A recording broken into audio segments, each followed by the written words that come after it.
comment écrivez-vous ou décrivez-vous des personnes ou des choses? Écoutez l'histoire d'un instrument de musique chinois, Eru et son personnage important, Abing, et inspirez-vous.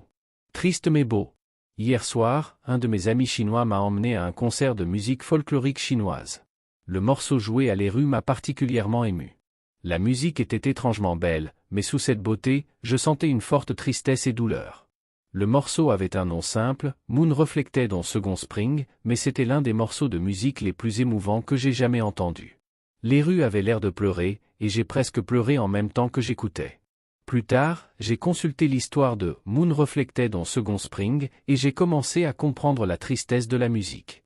La musique a été écrite par Abing, un musicien folk né dans la ville de Wuxi en 1893. Un an plus tard, sa mère décédait.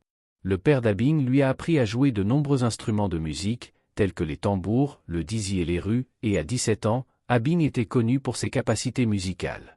Cependant, après la mort de son père, la vie d'Abing s'est aggravée. Il était très pauvre, attrapa une grave maladie et devint aveugle. Pendant plusieurs années, il n'a pas eu de logement. Il vivait dans la rue et jouait de la musique pour gagner de l'argent. Même après qu'Abing se soit marié et ait retrouvé un foyer, il a continué à chanter et à jouer dans les rues de la ville. Il a joué de cette manière pendant de nombreuses années. Les incroyables compétences musicales d'Abing l'ont rendu très populaire de son vivant.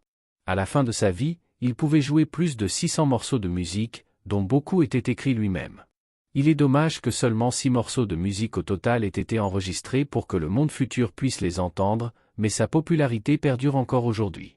Aujourd'hui, Moon Reflected on Second Spring, d'Abing est une pièce que tous les grands maîtres de l'Eru jouent et louent.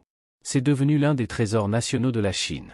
Sa triste beauté dresse non seulement un tableau de la propre vie d'Abing, mais rappelle également aux gens les blessures les plus profondes de leurs propres expériences tristes ou douloureuses. Merci d'avoir regardé et de vous être abonné. Merci de mettre un like si vous êtes aidé.